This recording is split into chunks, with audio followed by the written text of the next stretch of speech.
Hello and welcome to episode 171 of the Nerds at Large Gaming Podcast.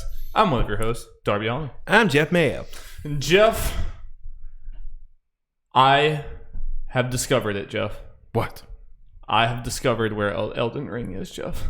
Where is it? I found Elden Ring. Where? Okay, so what you have to do is you have to go and buy Ori and the Will of the Wisps. And you with your real money, Okay. and 13 Sentinels, Okay. with your real money, and you have to play both of them. Just trust me, believe me. Elden Ring will show up on your console after you do that. Just don't look it up. Just do that for me. Elden Ring. Good. Finally figured it out. I think there's actually another piece of Elden Ring that's in Xenoblade Chronicles. Oh fuck Also, yeah. And yeah. I think that's the holy trifecta, and then you will The have Triforce all the of Elden Ring. Yes, Jeff, yes. We finally figured it out. Yep. I'm very curious if Elden Ring's, because I don't know if they announced platforms for it yet. So I wonder if it's going to be on PS4 and Xbox One. Switch exclusive. I mean, let's go. What if you actually have to, like, Game of Thrones Book 6 comes out and you have to buy Game of Thrones Book 6 in order to get Elden Ring. There'd probably be a lot of people buying that book, throwing it in the trash, and playing Elden Ring. You know, very expensive book. Very expensive. They always come together. It's like your mom's buying Elden Ring. Yeah, she just gets a copy of Elden Ring. It's like what is the disc is just like loose in the book. Yeah. When she opens the book and the disc just falls out. She's like, what is it? Is this the audio book? Try to put it in a CD player. And it explodes the CD player. Like, just can't handle. It can't handle those boss fights. Can't Miyazaki and Gurm. No, way too much. Way too much. Jeff, how are you doing this fine Sunday? Doing pretty good. I'd do better if the Saints were losing right now. It's close. Yeah. It's way closer than it has any right to be, seeing that the Chicago Bears are who they're going. It's true, but I can't trust the Bears. Oh, no, you shouldn't. Yeah. You absolutely should put no trust in the Bears. I think that is wise. That is very wise. Well, Jeff, you were very excited about the announcements that you put in here. So why don't you take us away with our cool housekeeping announcements before we get into the podcast? Okay. I was at it in real quick. Figure we should mention it. Next week, we are recording our Game of the Year 2020 whatever talk. Woo! With Jacob Hamill and I'm thinking Will Outlaw as well. It sounds like he's in. Yes. So we'll do all that stuff. We'll talk about our awards, our top 10/15s, numbers, and all that kind of fun stuff. We'll see where games land on our list. We'll see what in the world Jacob has actually played this year. I don't know. I'm most excited about Jacob's list. We don't know most of what he plays. Exactly. I mean, there's always an element of that, but I feel like this year it's that like even more because he didn't really play any of the big AAA games that me and you are going to have on there. Like I think all he played was like these weirder indie games that I haven't heard of, and he just describes them to me. But he's going to surprise us all by having his number one because of Tsushima. Yep, out of nowhere. Out of fucking nowhere. We also have do a Cyberpunk spoiler cast with Peoples. It's already happened. It's on Nerds at Large Spoilercast podcast feed on all the things and youtube.com/Nerds at Large. Who do we have on that? Holden DePardo and Brent. I forgot his last name. Gillahan, I believe. Right. Yes. Sorry, Brent. I believe that's his last name. I haven't said your name as much. I just kind of read it, and I stop at Brent most of the time. I see you on Twitter. Holden DePardo, just like Holden and Chad both have names that I feel like you say the whole name. Yeah. It's just too good to say the whole, Chad Michael and Holden DePardo. But those are two beautiful young men that came and talked to us about Cyberpunk, and then like also a little bit of Bugsnax. Of course. In there because everything is Bugsnax. Everything is indeed Bugsnax. And our Game Awards betting special results are out there in the ether on the YouTubes. Is it on podcast? Yes, it is. It's on the Nerds at Large Gaming podcast feed. So go find out who won, what they're going to have to do. It's fun. How many kills were there? A lot. A lot. Spoilers, it was a lot. Lots of counting. Damn you, Back for Blood. Hell yeah, Back for Blood. Let's go. And check out last week's episode because that was our 2021 hype episode, which is a very fun thing. That's like one of my favorite podcast episodes to do, probably right behind the best of the year, which is what we're doing next week. I'm super excited about it. But this week, I have a new game. Oh, fuck. New game that I'm bringing to this podcast. I haven't been the one to do that too often, but I'm putting games away at the end of 2020 though. Between like Haven, Cyberpunk, into 13 Sentinels, 2 of those games just really not expecting to be playing, but here we are. I don't know why, but when you said that, I thought it was like some kind of opening segment thing. The way I was looking at opening segment when you said it. I was like, oh shit. Sorry, I got you really excited. I'm sorry, Jeffrey. But then you mentioned you don't normally do it. It's like, wait a minute. Jeff slowly figured this out. Yep. Slowly clicked. Yep. This is a surprise because I'm the one who's been talking about playing 13 Sentinels, but you're the one who's been playing it. In fact, you were the one that bought it. He's playing my copy. His copy's coming. Or here. It's here. It's here now. Now that I'm halfway through the game, it is here. Yeah. But I was a good roommate, and every single time I got done playing it, I put it back in the case and brought it back out into the living room, even though I knew you weren't going to play it. But I did it every single time in case you did play it. And you should play it because it's really good. I know. It's very good. I've been busy. Yeah, no, I'm not criticizing you, but I am telling the listener, do not sleep on this game because this game is very, very, very weird and very cool, and I'm like a lot more into it than I thought I was going to be. You kind of spoiled. You potentially going to talk about this with that opening bit with Elden Ring when you put 13 Sentinels. Why is he talking about 13? That's random. They haven't done that. It's really random. I mean, it's also going to be like the thumbnail of this podcast, so that's another spoiler for it. Yeah, so this game, if you're not familiar with this game, which very, very, very few people bought it, so it's a good chance you are unfamiliar with this game. It's weird. It's like half visual novel-esque, but it's not like the flat images that you would maybe expect from like a very traditional visual novel. It's a 2D thing, but you're like walking around the 2D thing, interacting with things in the environment. But there's not like a ton of things to interact with. It's mostly the story is being told. Yeah. It's mostly text, and like you have to put some things together, but it's not really like a puzzle. But it's a visual novel, half of it. The other half is like kind of grid-based strategy, even though it's not really grid-based. It's more that you can move anywhere, and it's like not exactly turn-based, but you like stop time when you make a decision, and then when you make a decision, like the time starts ticking again, but you can stop at any time. You activate the world every time you make a move. Yeah, you do this the world every single time you do a move. And those are the two things in this game, but it's structured very strangely because you would think it would be like, okay, you do like a story chapter, and then you do the thing, and you do a story chapter, and then you do another mission. You can do this in whatever order you want. There's literally, from the main menu of the game, there are 2 different sub-menus. There is the story visual novel menu, and there is the strategy menu. And they both have a percentage of how much you've done on them. And you can do them in whatever order you want. If you want to do all of one and then all of the other, you can do that. I wouldn't really recommend that, but you can. And I'm interested to see, like, when you and Jacob do end up playing this, the order you do things in is going to, like, kind of, it's going to matter a lot for just the way you get the story. Because I'm basically trying to keep everyone's, and also on the visual novel aspect, there are 13 protagonists. There are 13 different individual person stories, and you can choose to do their stories in whatever order, like the next chapter and their story in whatever order you want. And that makes it like, when I just think about the thought of trying to write this game had to be insanely difficult. Yeah.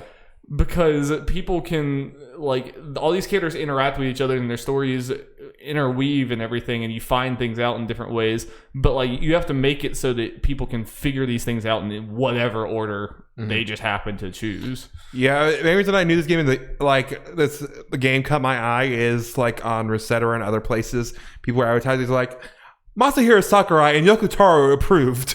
I'm like, okay, that sounds interesting. Read more, and I was like, okay, and especially after what you said, it's like, Yoko Taro is taking notes. Oh, yeah. Yes. Because I do have to mention that, like, the story, if I were to sit here and explain the story to you, it would sound like nonsense. No. It's like, it is a complex, convoluted, insane plot that involves time travel. It involves fucking androids. Let's It go. involves like different versions of people. Like Let's go. everything you can think of, it's in here somewhere. As far as just like mind fuck Japanese sci-fi. high schoolers. Let's go. Japanese high schoolers piloting mechs fighting kaijus from the fucking future. I mean, like it's like it's that. It's insane, and all that might turn you away. Like I wouldn't say that's normally my jam. Like a lot of those things, but it's handled in such a cool way. Yeah. In the way that like you get the story in such an out of order thing. Like you'll jump to the future, and then you'll jump way in the past, and then you'll be in the present, and then you'll be a little bit in the future, and then there's like 5 different time periods that they keep jumping between. And you like, as you're like unraveling this mystery, you know just enough to be really intrigued, but you're also like, what? Who was that? Like, you know, you're constantly confused but interested. You know, and like it's such a delicate balance to walk, but they have continued to walk it for 20 hours now. Yeah.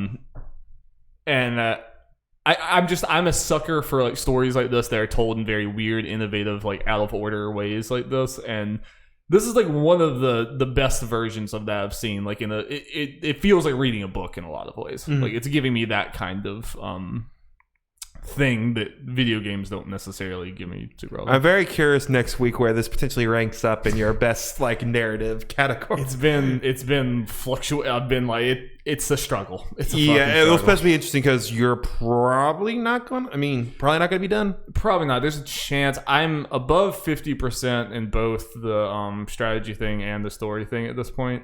But I've also played for like 20 hours, so that means I probably won't beat it. I imagine I'll be close. I probably won't beat it, but I'll try my best.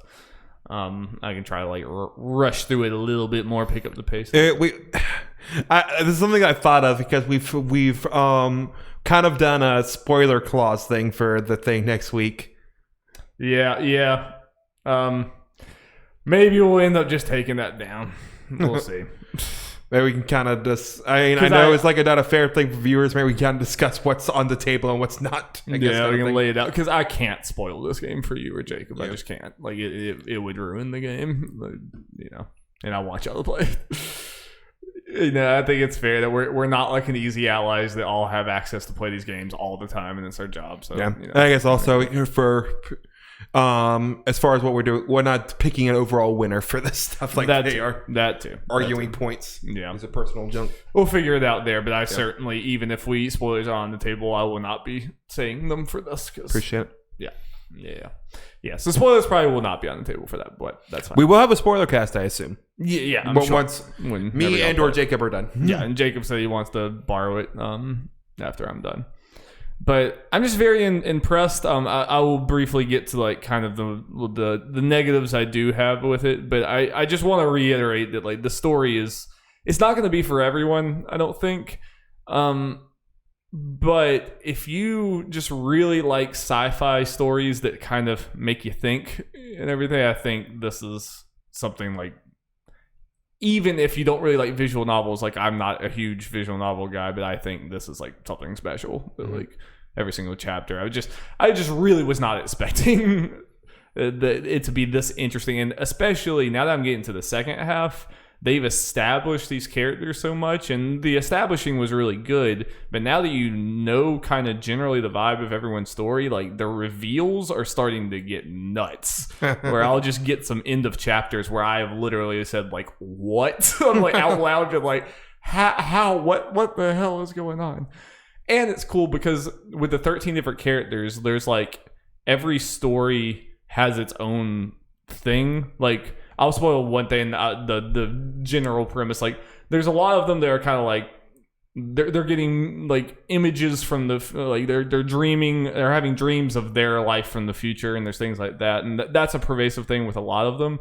But then there's like some where it's very obvious the writers just like had an interesting prompt, and they're like, let's just like use a character on this. Because there's this one character that's basically in a Groundhog Day thing where he's going through the same loop over and over again. And like when he gets to the end of the loop, someone's like telling him he has to find something in the loop, but he can't. Like he's trying to find it, and then he always dies and goes back. And they're like, sends them back. And he's like, no, don't send me back again. Don't send me. And they send them back. So like every chapter is you're going through this loop again, and you're finding like a new thing in there. And like that's something very specific to just him, and it's really cool. And there's a bunch of other versions of like this is just an interesting writing prompt that you just added onto this character, and it was really, really cool.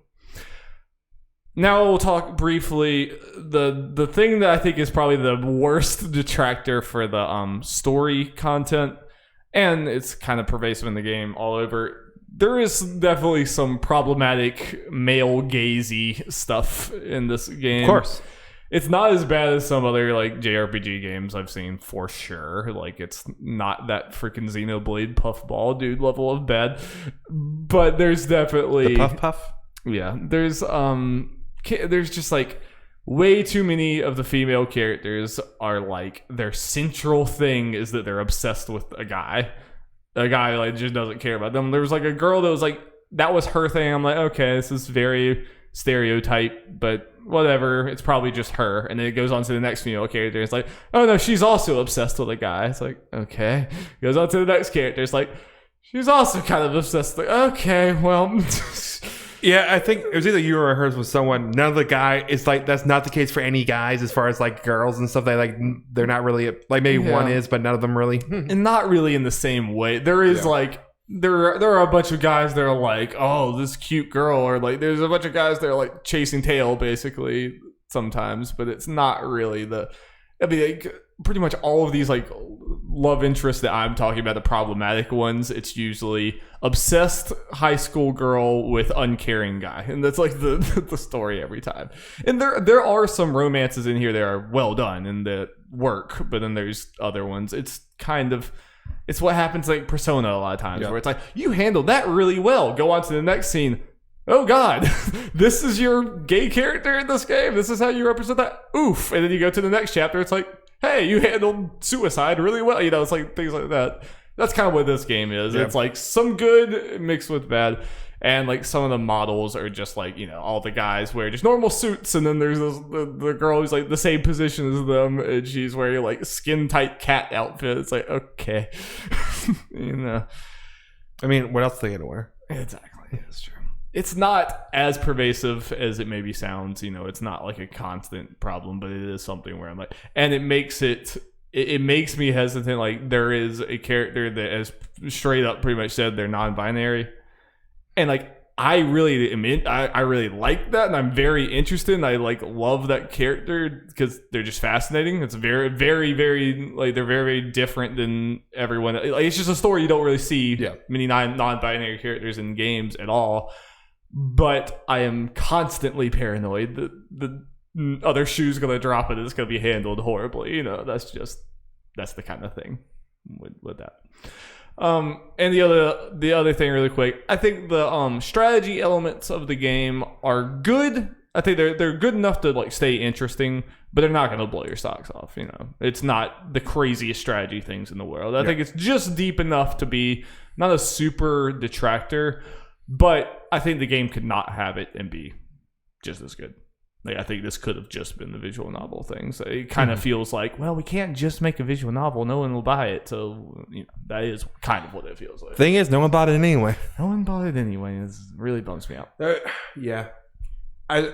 My potential hope with 13 Sentinels as far as the whole sales thing is assessed, like, I'm assuming right now, it is well under their hopes for the game. But I feel like word of mouth is going to may continue to get big. Like, not going to, like, you know, blow sales records or anything, but get to a nice little, okay, they made their money back at the very least kind of thing. I'm hoping so. I mean, the fact that it was nominated Game Awards, I think it helps. I've seen it on a good number of like sites end of year lists. Yeah. And hopefully that helps it too. There was like one of them, like Polygon or something, like put it their best PS4 exclusive of the year or something like that, you know. Eat your heart out, Last of Us. And Final Fantasy. Yeah. Yeah. Spoilers, it's not good. It's not the best PS4 exclusive for me, but it is very, very good. Yeah, that's all I got, unless you got any other burning 13 Sentinels questions. I can't think of anything that because there are other things we talk about are story related. Yeah, I can't. Okay. I've rambled on about it a lot too. Yep. It's very good. I hope other people check it out off of my recommendation. It's good. I'm gonna play it because I bought the freaking game. Yeah, thank you, Jeff. Thank you for letting You're welcome. Let me play a 16-hour demo. Speaking of demos, Yeah, you played one Yes. earlier today for a little bit. Monster Hunter Rise got a little. There's a presentation for that. I did not watch that. Apparently, it's like a big old thing. either. We saw a trailer, the main trailer for it. We talk about that for a second. That looked really good. Continue showing, hey, this game just looks good. This looks like an evolution in some ways for Monster Hunter, looking more like a sequel to World as far as like gameplay and that kind of stuff instead of the Switch for Switch. Yeah, game. I think that's just the most striking thing is how much it feels like if you stopped playing World and came to this, it's like you didn't miss a beat, even though it's Switch exclusive. It's like it still looks like a game that shouldn't run on the Switch. Yeah. You know? Plus, you can ride on Rathalos, which is awesome. And you can ride it, and you can ride on. You have dog companions. Yes. So it's instantly better than World. That looks a lot like Repeat. I don't know why Bamco isn't suing, for being honest. But I'll take it. I'll take my little Repeat companion. Yeah. So to be clear, we played very, very little. We just played like the very first monster and then like died 2 times to the second one because we're bad and we were watching football while doing it. But we played just enough. I just basically wanted to see, does this run? Dip our toes. Does this run on the Switch without frame problems? Yeah, we're hoping to make at some point before it comes out or before the demo ends on February 1st, I believe. Try to play online with our friends to see how that works. Because we played online, but it was the local thing, which should run better because we were right next to each other. Yeah. But yeah, overall, I think it plays a lot like World. I mean, I felt like I could jump in here and more or less know what I'm doing. There was there were a few new mechanics that had learned the controls for, but certainly I feel a lot easier coming into this than I did coming into World for the first time. So the way this demo is set up is you just select a mission, go in with some preset made characters for each of the weapons. It's not like the opening of the game and then you just go straight into it, which is fine. And I think that kind of setup works for this demo because odds are most people interested in this may not be people that are new to Monster Hunter, but people kind of like us who have played Monster Hunter World or other Monster Hunters that are like, okay, let's see how this runs on Switch. And for that purpose, I think the demo, the way it's set up, is really good. Though I will say, if they were hoping to get new people in, it may not be the best demo because it doesn't explain anything. It drops you just right in. Yeah, I get the feeling that that's not what they were even trying. I think you hit the nail on the head. I think they were trying to be like, hey, don't worry. Yeah. If you're coming from World, we understand why you guys might be a little worried about this or have, smaller expectations, but here you go. Play this. And people are like, oh, okay. Yeah. We played it in handheld. I'm curious I want to play it on the TV at some point. That's probably the way we're mainly going to play it. Yeah, I will say I didn't love doing it on handheld. I think there's too much going on the screen. The text is too small. It's like, it just feels like a game that's not really made for handheld. It's nice to have that option. I don't think it was unplayable and terrible. I could do that, but most of the time, if there's a TV available, I'll probably mainly do that when we're playing too. But I think it was a good option, especially since Monster Hunter was originally a handheld, one of the handheld games.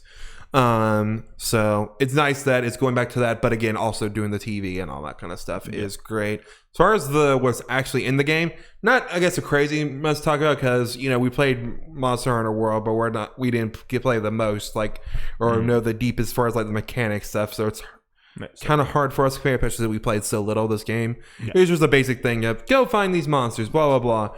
The one environment it looked nice, pretty simple thing going around. It looks sizable, obviously smaller than the World, but I mean it doesn't look too toned down at all. It still looks like there's a lot to explore and a lot of paths and things. Yeah, I really like so far the mobility additions to it with the dog and the what's it called, the zip bug thing. Is it called zip bug? You know what I'm talking about. Yeah, everyone knows that's seen the trailer know what I'm talking about. You have the zip line things, the zip line grappling hooks and stuff. Yeah, once we figured that, I was like, oh, okay, especially for getting close up to monsters quickly, let's go. Yeah. And going out and just kind of going, that's run on rolls and that kind of stuff, and you can use the dog to also do that kind of stuff. So I think that was smart to give this game an identity separate from World, like to give it something. It's like immediately. You'll be flipping all over. You can like climb up there. You can climb and ride on monsters. You know, it seems like a simple thing, but that's a cool new experience that you didn't have. I feel like and along with that, I think a quick way to separate it is from World a little bit is while the first monster was a kind of basic Monster Hunter monster. The second one we fought in Die 2, the one with the bubbles, it's kind of like we kind of see this with some of the other monsters they show in trailers. Like some of these monsters have more of a mystical feel to it instead of straight up. These are monsters that you just find out in the wild, and these are kind of like mystical beast type things with abilities. World definitely had more of like a dinosaur, almost prehistoric type vibe to a lot of the the reptilian and stuff like this. Whereas does a little more like fairy tale fantasy, like which is a cool new distinction because visually I think. It doesn't look like it looks good. It looks like World to me. Yeah. I mean, it looks like a slightly lesser version of World, but because of that, it doesn't like strike you immediately just walking through the environments. But I think little things like monster designs having a different tone will be cool. Yep. So I think this game's going to be big.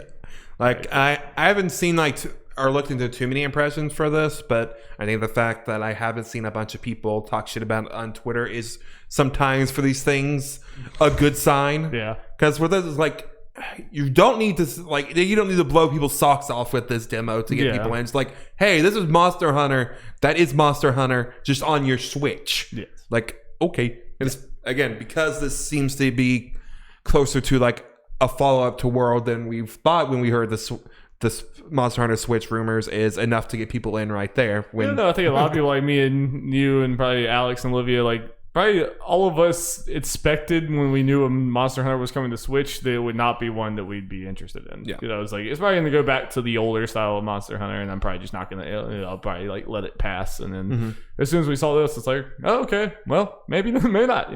Yeah, I know.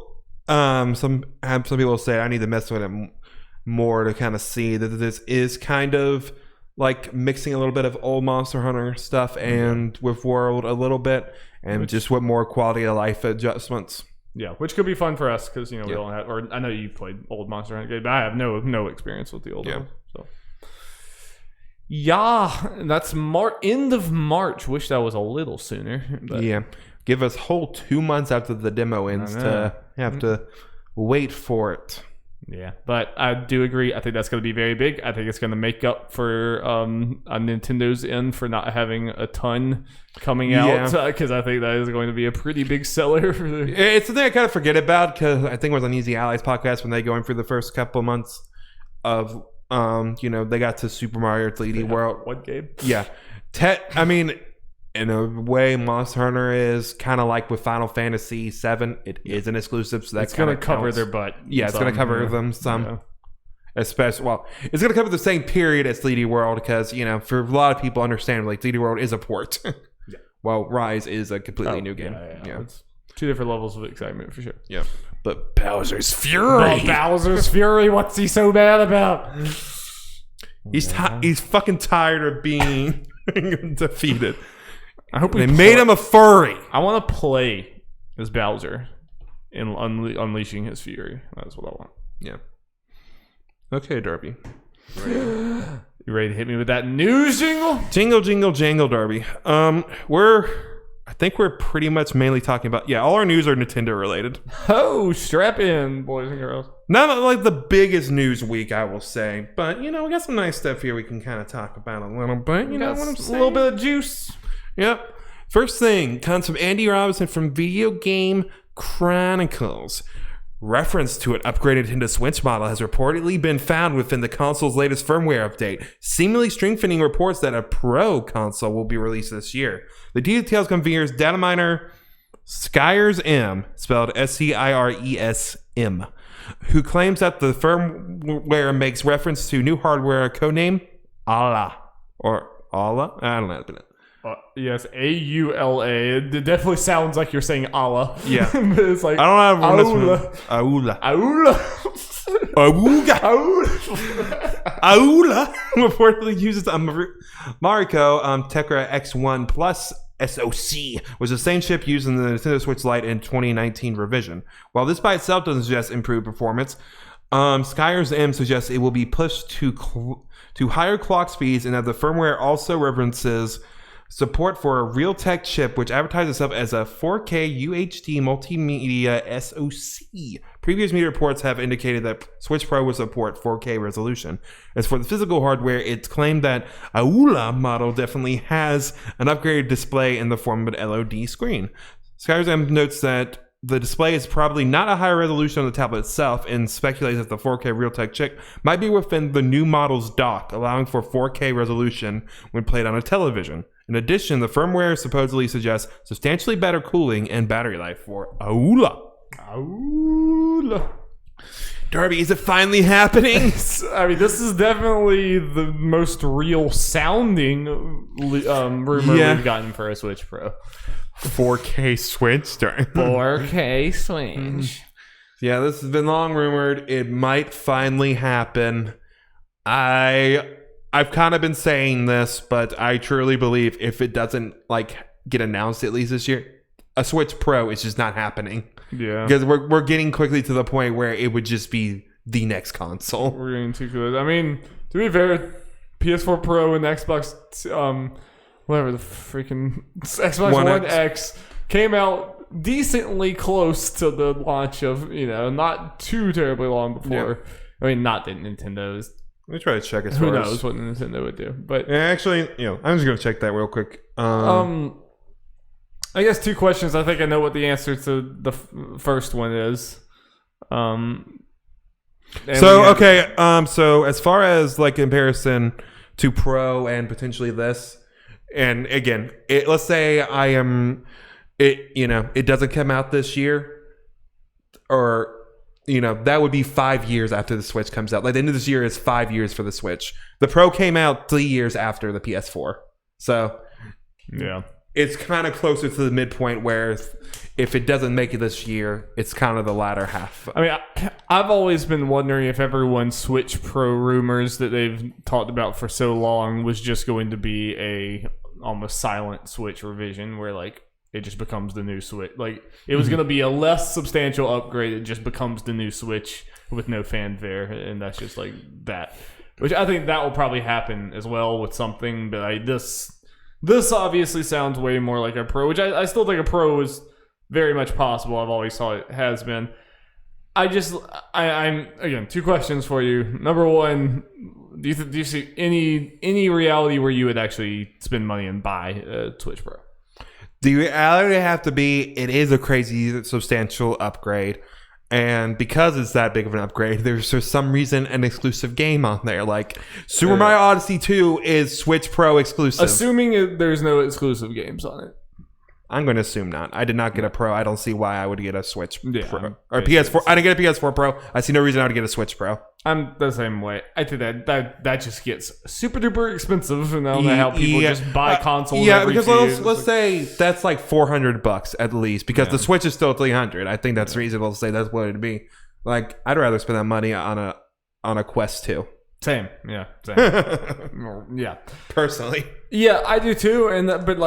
But at the same time, we're obviously I felt the same way about the Pro, but I think the Pro and Xbox One X did pretty well. So I mean, I think there are plenty of people out there that would buy the upgrades and everything. It's just I'm just never. I like to play too many different things and everything to ever justify buying another Switch. Basically, yeah. Even if I could try to sell I also don't want to bother trying to sell my Switch or anything like that. So I would never do that, but I think other people might. I do think that if this happens, I think it's going to exacerbate the problem that's already happening right now, where we've been talking about the last few weeks about how we really have gotten into the era of the Switch's life cycle where third parties miss almost more than they hit. As far as there's lots of third party games that come out on the Switch that are just in no state where they should not be sold on the Switch. And I think if there's a Pro, I think that's going to make that even worse because third parties are going to try to hit the Pro or whatever, and they'll try to work on the Pro decently well, but the base Switch I think will be even worse. It will definitely make it show worse on the Switch because they'll probably make it work on both unless they I don't think they'll have the exclusive games, and especially not the only reason I say they might is they've done it before. but it was very, very few games for that. I know. I'm not saying there are a lot of them, but yeah. let's say I'll use Cyberpunk as an example. That if that was to come to Switch like native, like not the cloud, it could. that'd be exclusive. But like, that's an extreme example. Had so few that I wouldn't even call that Nintendo doing that. Like I'd say they started to do exclusive games for the new 3DS and then dropped it immediately because they just like there was literally just like a handful of games and that was it. So I don't think that's a strategy they're going to want to pursue. I might be wrong, but I'm not even thinking of Nintendo necessarily doing it. I feel like there's a better chance if that happened for it to be third-party games instead of just the. I just Nintendo wonder if games. there'll even be an avenue for that. Like, I think it's going to be the same store. They're both going to be using the Nintendo eShop. I don't even know if Nintendo is going to have an avenue for that to be possible. Like, I know it's not the same thing, but you couldn't make a PS4 Pro exclusive game. Like, nothing like that ever happened. I don't see this being two different stores. Like, I honestly don't think that's going to even be a possibility. Now, what I'm curious about, I wonder what they did with the 3DS, because obviously, again, like you're right, there are very few of them, but there were 3DS. There were, yeah. New 3DS exclusive games. I imagine it's the same store. It certainly could happen. It definitely certainly could happen. Probably just be a disclaimer being like, yo, this is only for the Switch Pro. Are you sure you want to buy it? 4-year-old Johnny's like, I can't read. But I have mommy's credit card. Yeah, I don't know. I'm very I'm interested because certainly I see the need for a Switch Pro just in the Switch buckling and struggling to run modern games. But I don't want to buy it. So I got a prediction. If the Switch Pro happens, I think it probably will happen. If we're at this point next year and it doesn't happen, I'm gonna say it's just not happening. That's pretty much been my prediction this whole time. But prediction, when it comes out, people are going to be disappointed with what it actually does. People have been hyping this thing up for years at this point. Like, pretty much after the Switch came out. They were a year afterwards, people were talking about this thing. Like, man, this thing, I don't think this is going to do all you want it to do. Nintendo is just not the company. They are not the company that's going to come out and wow you with, like, crazy tech. I don't think they have... They have not put money in the place where they could do that. As part of the thing is, you're talking about the third-party games, I agree with you. It may not do as much for those and all that kind of stuff. And for Nintendo's own games, they'll graphically may look a little better. But as far as how the games run, a lot of Nintendo games already run at stable frame rate. Where I guess Breath of the Wild at 60 would be nice. I guess would be the there would definitely be reasons to buy it if you have a bunch of disposable income and stuff. Yeah, but I just feel like the reasons for it or the difference it makes compared to the PS4 Pro and PS4 will just seem kind of minor. People might generally like it, but I feel like the way people are hyping up, they'll just ultimately be kind of disappointed. It'll be. It was kind of the same way I felt about the Pro. All of these incremental upgrades always to me feel like it's a way better offering. It's a way better avenue for someone who had never bought the console before and was just now buying it. Then it's spend a little bit more money and get the beefier one. But for someone like me who's already spent the $300 on the Switch, it's that makes it so this has to be insane for me to want to spend more money on top of it. And that's the same thing I'll probably feel about the Switch Pro is if someone's getting a Switch for the first time, I'll be like, well, hey, maybe look into the Pro if you don't mind spending $100 more dollars, just grab that, But for me and you, I don't see that ever happening. And I'm kind of with you. I just don't think because this is not a Switch 2, I think this is not going to be a big enough jump from that to matter in the way that people think it's going to. Where they're this is going to unlock things for the Switch. I don't think so. I think it's going to, you can run through the Korok Forest in Breath of the Wild without the frame rate going down to 2 frames per second. Yeah, you would probably be able to do that kind of stuff. Load times will be better. I might be misinterpreting people, but when people talk about a Switch Pro, sometimes it sounds like they're more talking about like just a next gen Switch. That is what they are in their head thinking. Yeah, I mean, I just don't think that's going to come to pass. And also as far as like me and or people like us who may not feel the need to spend that money for it, unless it's a very quick turnaround, which is Nintendo, so it's possible. It's probably gonna like come out the latter half of this year at earliest. Yeah, probably. Which would mean again close to 4.5-5 years after the original Switch launch. So it's like we're probably 2 years away from Switch 2, and then you got to pay another $300+ for another new console. It's like. And that's the same thing that I had with the PS4 Pro. It's like I'm not going to spend the money and buy this because I know the PS5 is going to it's just like I'm not going to do that. And that's even more of a thing with this because it's even later in the life cycle. Right. Almost close.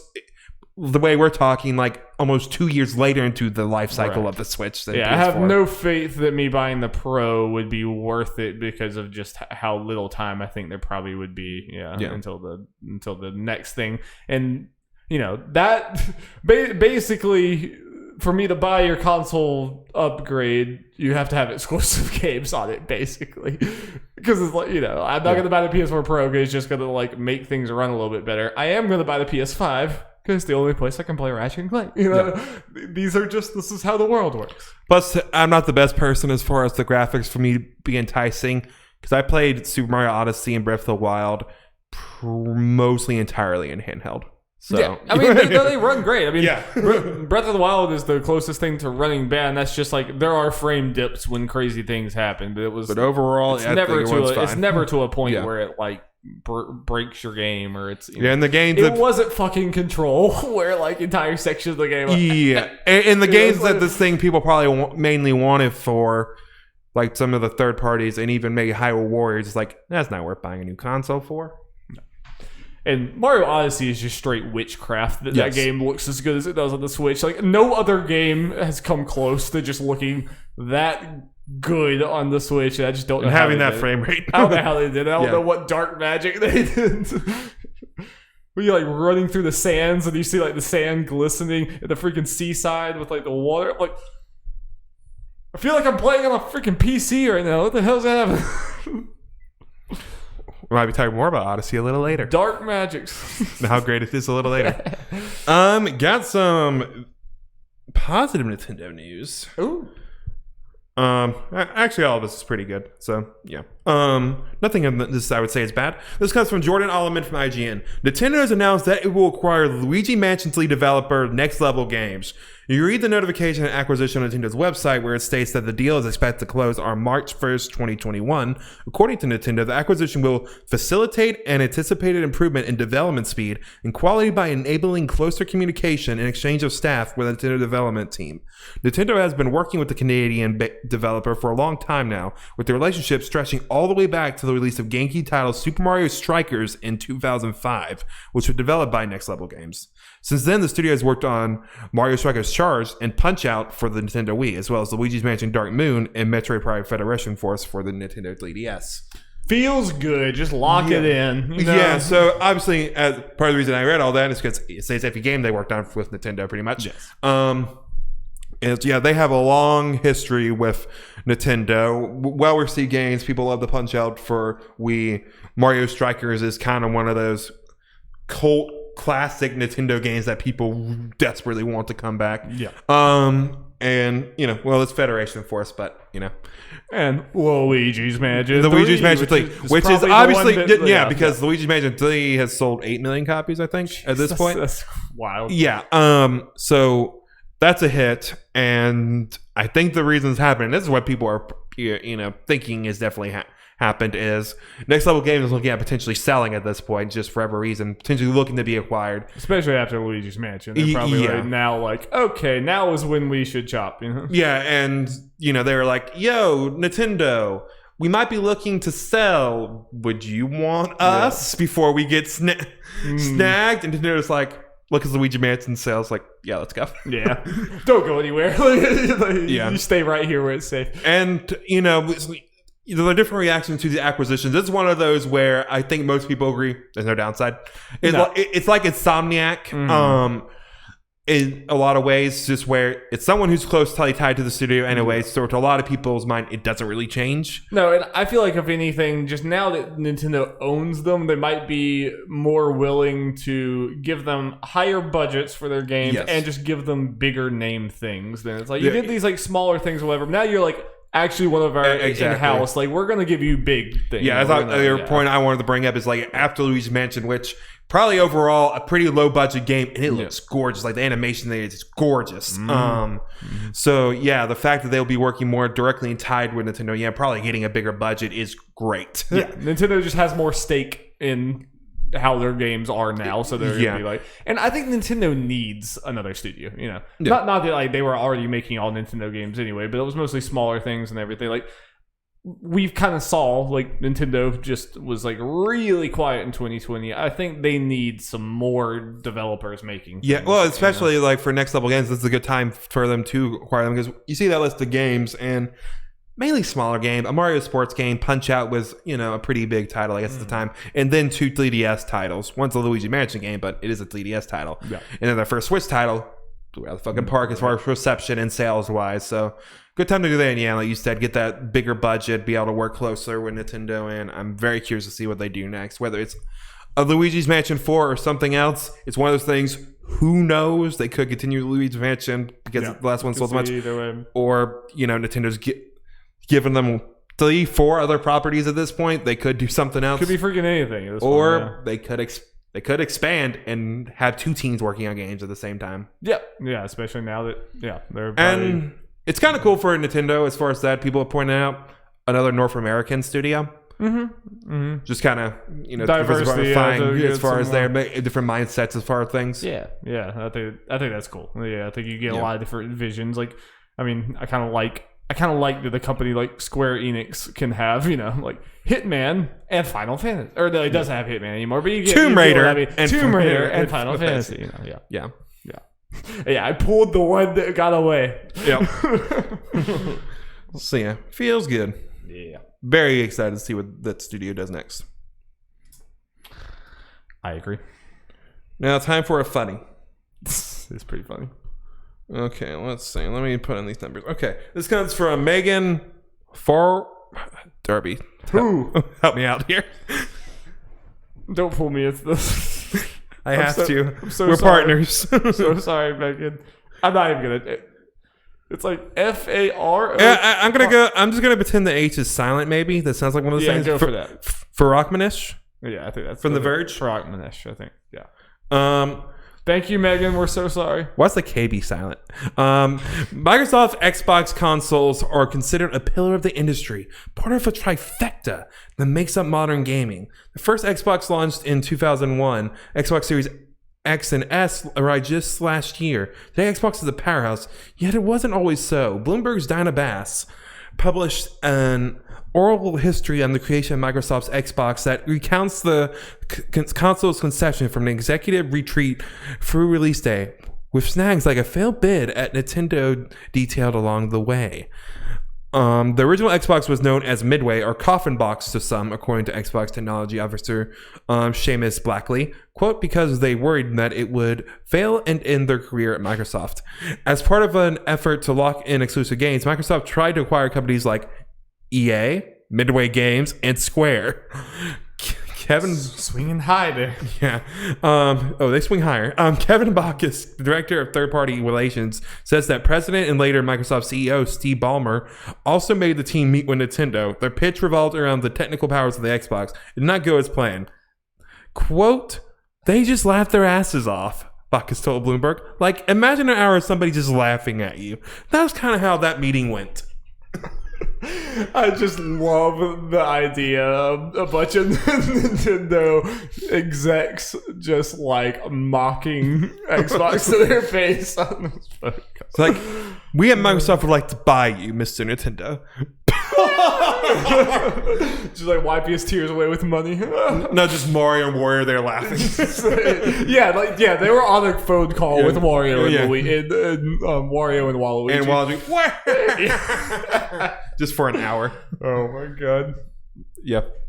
So it's really funny. I wonder how many stories like this there are. Like, I probably want a to, lot. Yeah, I want to know, like, who has Sony tried to buy that was just like, of course not. You know, like, what it was. The thing is, it's like we kind of talked about it around when Bethesda was purchased. Is kind of consistently, it's like Microsoft is the one that probably has the most of these crazy stories because it seems like they've been looking at purchasing people throughout their history and they actually have the money to do it. Yeah. Sony, on the other hand, hasn't always had the money to. It was a way smaller company than Microsoft. Like, none of these companies. Microsoft could potentially, if they really wanted to, have the money to maybe purchase Nintendo. I don't know how that stuff works, but or at least at one point when this was happening, they have the money to like theoretically do it, but like Nintendo would never accept that offer. Sony, I don't think has the money to even. It's more like Sony would be. You would take this down another peg. It would be like, has Sony tried to buy Capcom? Yeah, has that happened? Yeah. And Capcom maybe was considering it for a while there. Certainly not now, but... Yeah, so it's funny to think about, and part of the reason I brought this up, we don't have to do this long, is think, what would have happened if Microsoft did happen? Oh, jeez. Well, it was not even close to happening. No, but it's just fun to think about, because Nintendo, in a weird way, was at the... help set up the launches for both Xbox and PlayStation. I would just worry that Nintendo's IP would just have the fate of Banjo right now. Yeah. So that would be my fears, because the companies are just like so drastically different, especially during that time period, so different that like it just doesn't seem like that would be compatible. Like, especially if they tried to consolidate the brand. I think it's safe to say like Xenoblade would not exist. Yeah, I mean, it would, unless they like just pretty much kept them autonomous, like. You're just a wing of Microsoft that can do whatever the hell you want. But that's not... kind of what it sounded like they may be doing with Bethesda. But that's not how the video game industry worked back then. That's not how that would have gone. We'd be getting yearly Mario games, the sports games coming out yearly. Mario would like smoke a cigar and have a shotgun and like... do cocaine and stuff. Like, it would be we've been wanting Mario Kart 9. We'd have gotten that over 10 years ago. Oh, yeah. It would have been really bad. Yeah. Donkey Kong would be dead. Yeah, he just got fucking killed. Master Chief would have taken him behind the bar and shot him. F-Zero just gets merged into Forza. Yeah. At least it wouldn't get merged into it. People will be asking where Captain Falcon was and would now get a... They say Captain Falcon is a car in Forza. There's a Forza car named Captain Falcon. No, they would make a big reveal during an E3 in 2020, a Blue Falcon decal on a car in Forza. Yeah, there it is. That's where we're at. Also, Master Chief is the top Pokemon trainer. Of course. Yep. Of course. Yeah, we would have gotten super gritty Pokemon so long ago. Pokemon would have gone the way of Digimon, and half the evolutions have guns attached to them. Random places. Or have big tits. Or both. Oh, both. That has definitely happened. I have seen those Digimon. Why not both? I have seen them. Okay, Darby. Final Nintendo story. This is an interesting one to me. I don't think I know what this is. Okay, that's exciting. And there's a lot more to this. I'm just getting the basics down and kind of going to conversation. Oh, wait, I do know what this is. Sorry. Go. This is Joe Scrubs from IGN. After 2 generations at the center of Nintendo's consoles, Miis seemingly took a back seat for Switch. You can still design a Nintendo-themed avatar on the handheld hybrid system, but Nintendo games support them far less frequently, with token appearances in Mario Kart 8 Deluxe or Super Smash Bros. Ultimate the most notable appearances. It led many to believe the age of the Mii was over, but a new discovery seems to show that Miis are secretly at the heart of one of Nintendo's most beloved Switch games, The Legend of Zelda: Breath of the Wild. You just wouldn't necessarily know that at first glance. On January 4th, Mii modder, Hey I'm Heroic, one word, posted a discovery that seemed to confirm that Mii-like parameters have been used to create NPCs in Breath of the Wild by using modding to inject custom Mii details into the game and seeing their familiar cartoon faces rendered as Hylians in Breath of the Wild's art style. Those results seem to prove that Breath of the Wild's NPCs are a form of advanced Mii, a point that the game's code helps support by referring to them as Yumis. And there's a lot more to this article and all that kind of stuff I suggest people read because it's interesting. Yeah. Is it weird that I almost find this scary? That, like, underneath all the Breath of the Wild models are Miis. There's something like weirdly like almost horror movie about that. They're like, wait a minute, look at him. Look at those eyes. Oh shit! He just like rips it. His face like melts away, and it's like Darby. But you're missing the biggest So thing. weird. Hank Hill in Breath of the Wild. Hey, kill in Breath of the Wild, dude. Let's check it. So yeah, this is very interesting. People have actually kind of been waiting for a while, kind of noticing that some of the Miis like look like some of the features kind of look Mii-esque. I can see it now that people like. I haven't looked at this, but like when people say that, it's like I can kind of see where maybe it was a baseline starter set. Yeah. Like I think they noticed one NPC kind of looks like a Wada, and there is obviously an Awada Mii that they've used for promotion and stuff. Oh yeah. So it's potentially in there, and just some other stuff. And people kind of point out nothing I kind of noticed, but now that kind of makes sense why a lot of the NPCs, while they're kind of basic in design, but look kind of different, where you're not seeing a bunch of copies of NPCs running around the place like you do in most other open world games. So it's because they just had a bunch of random Miis and just injected them in there. So weird. And I wonder whose idea that was. It's like we can save a lot of development time if we just start with these Miis. This is kind of cool to me for two reasons. One, the fact that Miis were, despite having less relevance and stuff, still used in like in some of these big games. Backbone of Nintendo. Carrying us on. In a semi-recent game in a crazy way we didn't really know. And two, there's still Breath of the Wild secrets being discovered, which is great. Almost 4 years later. I saw a crazy video today. I gotta see if I can find it and show you later. Of some tricks someone pulled off. I'm like, what the fuck? People in this game are insane. But what's also cool about this is Hi I'm Heroic has been able to, people have mods and stuff on they're able to take people's Miis and put it into the game. Really so funny. there's like they immediately use like a Barrett Mii. Were they able to actually in the like, game. play the game using that? Yes, Mii? I think so, yeah. That's cool. Or they were able to use the Mii and play, but you're able to go in there and see the Mii in the game. See it in game. It wasn't just like a picture. It was like Which honestly, like, it's one of those things I guess Nintendo didn't want coming out or didn't care to say for whatever reason. But honestly, if they wanted to, I think this could be a cool thing. Them just kind of like allowing this to, like, if they set up a function, like you just people can use their Miis and just have them randomly have it like in a DLC. They won't. I know, but that could be cool. It would be cool. It's a small thing, but it could be a cool thing. In general, I just wish that like in film, it's so easy that if like there's a movie you really like, you can immediately go see like all these stories and all these like weird things they did to get this certain shot or to set this up, and it's like this was just like this like just like rickety thing that we put together to make it look like that. You can find all the information about movies you love. Games you can't, and like games are still just so damn secretive, even like after the fact. No one ever wants to like talk, you know what I mean, like and like there's like stories like the fact that in Fallout 3 I think I've brought this up to you before, that like there's a train that you get on, and then people have that's cool. There's a train that you get on, and people discovered that the train is made by, there's an NPC underneath the tracks, and his helmet is the train. And the NPC literally walks down the track to make the train look like the train's going. That was how they that was their creative problem solving to do this. It's hilarious. I want to know that information for all games. I want to know what like weird busted ass things is making Witcher work, or like any of these others.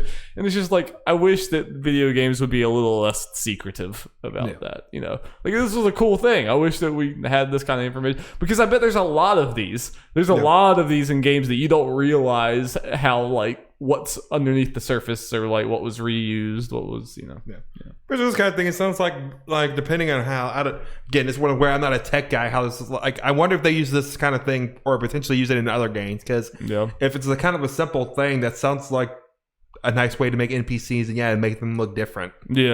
But Breath of the Wild just works perfect for it, because they're all humanoid and they're not doing much. You know, like the NPCs aren't like part of the combat, or they're mostly just walking around. So it's like probably pretty easy to just put a model in there, and it doesn't have to do a lot. So it's like it's probably like simple. So really cool, really funny and cool. Let me put Hank Hill in Breath of the Wild. Hank Hill in Breath of the Wild. Let's go, babe. All right, Derby. Well, that is the end of our news. It is, but we have quite an exciting main topic. Indeed. Darby, what year did we start? Nerds at Large? 2017, approximately 10 years ago. Yep. 2020. At least 6 years long. Yeah. Absolutely. But yeah. So every year since that 2017 launch, we've done Game of the Year stuff. We did one in 2017, but after we did it, Darby and I noticed more and more as we've gone on since then. Darby and I played many more 2017 games. We're like, this definitely would have made my list. This has changed a lot. Yeah, this has changed a lot. Even maybe some feelings on games that we might have played might have. Yes. New additions and switch ups. Yeah, sure. And part of the reason I guess we do mainly this year is compared to other years, we played the most games from that year, or where we started playing a lot of games. And this is the main year we can really do it. We looked at 2018, some of the other ones, and it was like maybe one or two, but 2017 is like, no, this is pretty substantial. Yeah, I think we talked about it. I looked at thinking, I don't think I actually played a new 2018 game since 2018. Yeah, I might not have either. Yeah, 2017 was the one. I think that, and me finishing some games as well. Yes. So yeah, same. So we are going to right what was wrong, Jeff. We're going to go back in time and correct the past. We're going to change the ledgers. Yeah. Let history be rewritten. Welcome to 2017 Redux. Yep. Which was Jeff's great name. I saw the document. That's really good. Yes. So I think we should start by saying what our old 2017. Yeah, I will say, because I always go more than normal. I top 15. I don't think I can go for them kind of fast. Yeah, I mean, I can say what my honorable mentions were before. I mean, top 15 for the new 2017 list. Okay, I guess I have a top. To be all right. So the way I did the new list, I put on the new games or whatever that were there. I only included included in my list the games that either the new games or games that were in the top 10 before, basically. Like, I didn't, if that makes sense. No, I got you. So I didn't think mine goes over 10 because I added games and I just basically left the, yeah. Okay. But so kind of what I did, I just kind of obviously used my top 10 as a base, kind of reshuffled anything if I felt like it. Like, how do I feel now about these games? And some honorable mentions kind of got a bump up, and some left the list for my top 10. Yeah, I definitely had. Yeah, we'll see. I have it down, which you could probably easily do too. I have it on each one of my new ones. I have where it was before. I just have that right next to it. So I'm going to also say this was number 6. Now it's I can do that. You don't have to, but I was going to do that because it was just interesting to read that. But are you ready to read what the old top 10 was? Sure. Just go 10 to 1, and then I'll go 10 to 1. Okay. I guess for honorable mentions, I had Little Nightmares and Super Hot VR. Number 10, Doki Doki Literature Club. Yes. Number 9, What Remains of Edith Finch. Yep. Number 8, Injustice 2. Number 7, Life is Strange Before the Storm. Okay. Number 6, Mario plus Rabbids Kingdom Battle. Yeah. That was a great game. Man, where's that sequel? It's for real, It's been a long time. Or at least, where's the game from that team? Yeah. Number 5, Xenoblade Chronicles 2. Yeah. Number 4, Night in the Woods. Okay. Number 3, Persona 5. Number 2, Legend of Zelda Breath of the Wild. Number 1, Super Mario Odyssey, baby. Mario, what a damn year. What a year. What a year. And it's missing some that they're about to be at. So my top 10, my honorable mentions was Injustice 2, Gang Beasts, Mario Kart 8 Deluxe, and Snipper Clips. Snip. My number 10 was Life is Strange Before the Storm. My number 9 was Hellblade. My number 8, which is kind of weird, and I even said so at the beginning, was Final Fantasy 12, The Zodiac Age. I basically was even saying that it would be higher. I kind of was just basing it off of what it added. It's weird. I hate ranking old remasters of games. I hate doing it. Number 7 was Uncharted Lost Legacy. Number 6 was Persona 5. Number 5. Number 5 was What Remains of Edith Finch. Number 4 was Doki Doki Literature Club. Number 3 was Horizon Zero Dawn. Okay. Number 2 was Mario Odyssey. And number 1 was Breath of the Wild. Whoop whoop. Yep. So I guess we can probably just do this like we do a normal top 10 where we both do our up till 10. So you can just like read off your up till 10 and I'll read off my up till 10 and then we'll just go back and forth. So kick us off, Jeffrey. Right. Well, I will say, I'll start off by saying 2 games, because I got it like, yeah, I ranked it top 15 that are not, for my top 10 that are not even in my top 15 now. From the top 10, they're not in the top 15. Interesting. Okay. 1, Persona 5, because it... I am going to ask you to rank that game in this list when we get to the end. Just go ahead and start thinking about it. Because I'm not telling you to officially put it in there. Okay. But you're going to have to tell me where it ranks before we end this podcast. So just, okay, let that go through your head. Just because, and you can rank Royal, like Royal. Just do it. Whatever. Yeah, it's kind of weird because spoiler alert, I'm ranking it next week in my 2020 list. I know. I hate this. I wish that it could. I mean, I'm not blaming you. There's no way around this. It's just I will admit it's partly so I can get another game. Give another game props, Yeah, it's part of it. But I will not let you end this podcast without ranking it somewhere in this list. Number 2, or then the second one that's not on it, Injustice 2. Okay, yeah, I think that's fair. So my number 15, Super Hot VR. Yeah, just boy. Come on, that game is just pure fun, pure adrenaline. You know boy. what I'm saying? Yeah. Dari, this might hurt you a little bit. Number 14, Doki Doki Literature Club. Yeah, it was very cool that it got in the top 10 before. I did not expect it the last time. Great thing, great experience. Yeah, just comparatively. I understand. Yeah. Really great thing. Everyone should play it. Number 13, Little Nightmares.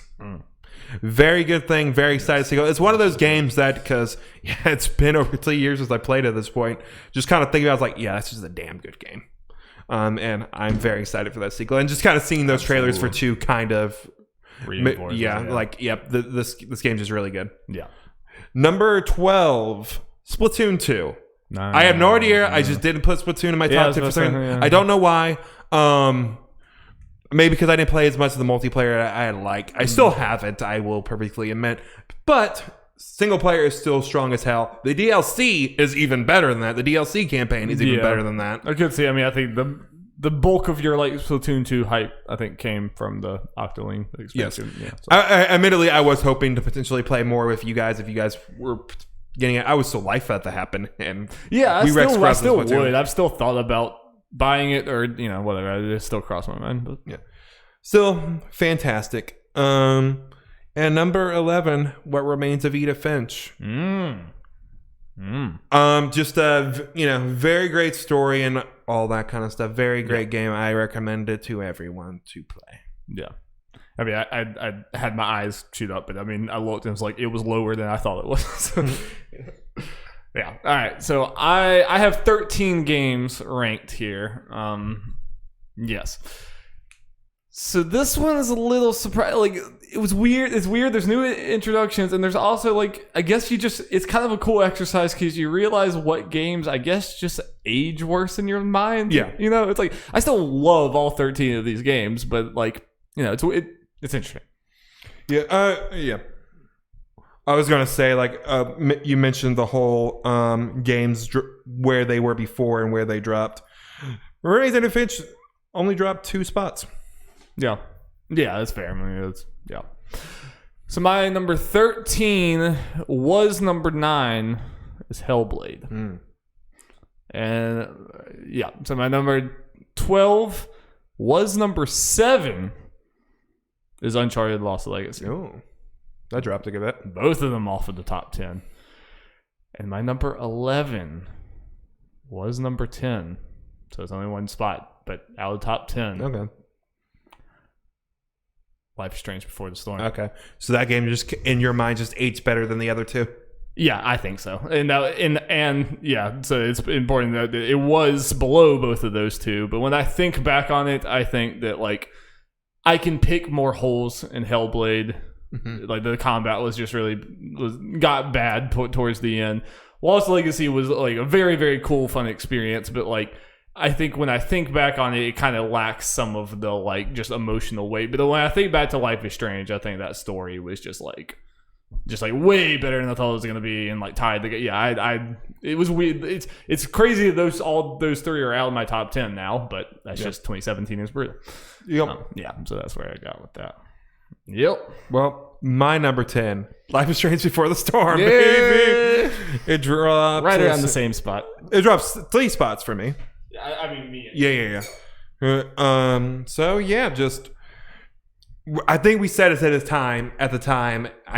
I don't know. Let me try to look just real quick for it. No, it didn't. Wasn't on there. I was trying to say like maybe it was under biggest surprise, but there was another game that was the biggest surprise that will become obvious when I mention it again. But I feel like at the time when this thing came out, as we were going through the story and doing our spoiler cast for the episodes and stuff, we were like, this is the right to be as good as this is. Because me and you were excited for it, but we kind of had lowered expectations because it is a prequel to the story. Like, we know what happens with these characters, but they nailed it. Prequel, different studio, no superpowers. That's, Like all three of I those kind of forgot to things. note the different studio. Yeah. And different voice actresses. And different voice actors. Yeah, so it had a bunch going against it, but it was excellent. Yeah. So many red flags, but it still was fantastic. Yep. My number 10, slightly worried just because I haven't heard you say it that like I got the wrong year or something. My number 10 is a new edition. Shantae Half Genie Hero. I think it's 2016. I looked it up. On Wikipedia it said 17. On Switch it's the 17, but it can't on 2017, but it came out in 2016. Well, you know what? I played it on Switch. We're gonna leave it. Okay. To be fair, it was like the last week of 2016. Okay. On the other things, I guess. It came out on Switch. I'm gonna count it. So many people put Hollow Knight on their Game of the Years. Okay. I'll just say this then. If Shantae is eligible, slot it at my number 10. Hey, there it is. Okay. Yeah. I love that game. It was such a jolly vibes, and it was like such a just great thing to not stumble upon. You had told me so much, but I was like, screw it, I'm gonna play this. There are a couple. There's another game on here that is definitely one of those. I played it in 2017, told you about it relentlessly, and then you finally played it. I'm curious where it lands. Yep, let's see. So I know it's on this list. I'd be angry if it wasn't. So how about that, Jeff? Shantae in my top 10. Nice. There we go, boy. Yeah, I mentioned it before, but good. the fact I was sick the weekend I decided to play it, that was such a good, me being ill game. Yeah. Which that means you definitely played it in 2017 as well. It was 2018, I think. Okay. It was definitely not in 2017. Okay. It would have made my list for sure. Gotcha. Cool. All right. What's your number 10? Sorry, you did that. Sorry, we did the number 10. Yeah, okay. Sorry, my number 9. I haven't done my number 9. We're going back and forth, right? Yeah. Sorry. Your number 9 then. Number 9, the biggest surprise of 2017, Mario plus Rabbids Kingdom Battle. So wait, where was that before? It was number 6 for me. Okay. Yeah. We had all those leaks and everything. Me and you were you can look back at the podcast. Me and you were a little more actually don't listen to that because they're a lot worse then. We were very early on in this. Yes. But me and you were more positive in general. We still had things, but just looking at it's like, okay, this could work. Yeah. It came out. The trailers showed. We were like, okay, this actually looks good. We were vindicated. And then it actually came out, and it is great. It was. I mean, because even us being like more positive than other people, still didn't expect the game to be that good. It was like, okay, this is still like, this has like, okay, 7 swimming in 7s written all over, Yeah. But then the trailer came out, and it turned around on people. Like we discussed at the time that the leaks might have helped its initial reception when it actually revealed it, which I'm happy. Like it came out, and it was actually viewed positively after it was revealed and everything, and then especially when the game came out, it was just good. Yeah. So it feels good. I definitely still recommend this game. It's on sale a decent a bit, and I still haven't messed with that Donkey Kong DLC for whatever reason. I just kind of forget about it. I need them. Some people say it's one of those things that's better than the campaign. Yeah, and I love some Donkey Kong. And the sequel, they should just start like I feel like we say this for almost everyone of Nintendo's IP at this point, but they should just like go into other things and just be like, there's full on Donkey Kong Rabbids, there's Zelda Rabbids, there's like just cross the streams. I'm very curious what the studios do. I mean, the studio might have done something else since then. I just may not have noticed because I don't know the studio's name unless they say the studio behind Mario plus Rabbids or something. Which I feel like you would say at this point. I doubt they've done something just. I mean, it's only been 3.5 years, so. But I just hope that they've been working on it. And I would love if they worked with Nintendo again. Yeah, I agree. My number 9 was number 8. It's so weird. I don't know how to handle it. It's Final Fantasy 12, the Zodiac Age. I just feel weird putting Final Fantasy 12. Like, I think it probably would be higher if I actually thought about how, like, where I rank that. Because I think that game, like it'd be a difference between this as a quote unquote year list and an all time list type thing, right? Like, because this would be on an all time list, and it has been whenever we did that. So naturally, it would be above some of these other ones, which we might redo for a fourth anniversary, maybe. I don't know. Yeah, we need to do. That's another thing that has changed a lot. Yeah, because there's a lot of new games that. So I don't know. I just put it here because, I mean, I'm just kind of like judging it as a remaster of 12, which is a very, very good. Like, I think the job system that it adds, like, really, really does make that game a way better experience, which was very exciting and everything. But I guess I'm just like judging that versus new games, and new games are above, but it's still fantastic JRPG. Indeed. God, I love that game. Well, my number 8, a new edition, is A Hat in Time. Hey, I forgot. I wasn't thinking about A Hat in Time. There you go. Oh yeah, baby. This is a Jeff game. Oh yeah, that's a Jeff 3D platformer. Just all these crazy like different hats that give you different abilities and all that. A 3D platformer that actually has story in it, like and all these characters and stuff, which was a fun twist to this. I mentioned it when I first played it. Like, yes, this is the kind like this. In some ways, this felt like more like what I may have wanted out of Banjo's spiritual successor compared to Yooka-Laylee, because I think I played this.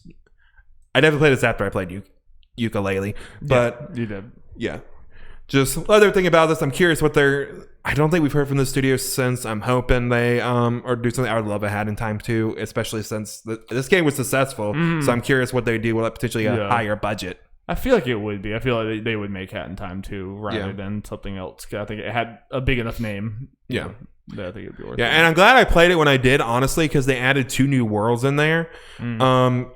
Potentially, if I just played just the original with when it first came out with the worlds that were just in there, I've been like, this might have been a little. I feel like it was great, but the kind of one was a little short. But there's 2 worlds they added. They were so unique. Yeah, like it's like, yes, I'm glad I did that. I was able to just play that all at once. It's fantastic. I recommend this to any 3D platformer fan. Nice, hell yeah, yeah. I need to play it.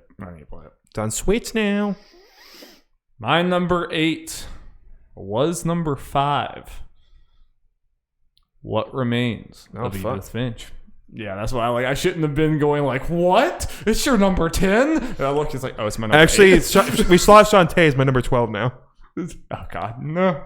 Yeah. What Remains of Edith Finch. 13 if we put Persona in there. I think this is where you really start to see, boy, 2017 is fucking wild. If that's that low in my list, because that game made me cry like really hard. It's like that was really, really, really. I talk about 13 Sentinels being a very innovative and different way of telling a story. This was like a very, very unique way of telling a story, and a very uniquely video game way of telling a story, and telling this like story of this family through history, all through these like mini game-esque thing, these like little like playable things, and the way that they like tie emotions and historical like events that happen in this family's life to gameplay, and they're like married so well. It's like it still does things that I haven't seen other games do as well in certain things like that, and it was just really, really, really good game. Yep, I'm glad I got the respect it deserved like that year. Oh yeah. It won best narrative, I think. Yeah. I think we looked back and yeah. Yep. Feels good. Yep. Number 7, one you probably forgot came out in 2017, because I kind of forgot until the last second. Like, oh wait, I gotta add that to the list. Oh no. It And appropriately is number 7, Resident Evil 7. Okay, thank God. I was like, is this going to be one that I'm like, fuck, no. I have to do No. Yeah. Yep, Resident Evil 7. Yeah. Another game I did not play the year it came out, but I played since. Mainly in VR, which I definitely did not have then. Yeah, I kind of forgot that you didn't play it then. I just felt like, it feels like a long time ago that you played that game. Yeah. So yeah, I played it since then. Absolutely loved it. Loved the vibes in VR. Added to the creepiness. The story was kind of fun. Weird first Resident Evil game. Yeah, I can see that. Yeah, compared to now that I played 2 and 3, and I'm just gonna jump into more.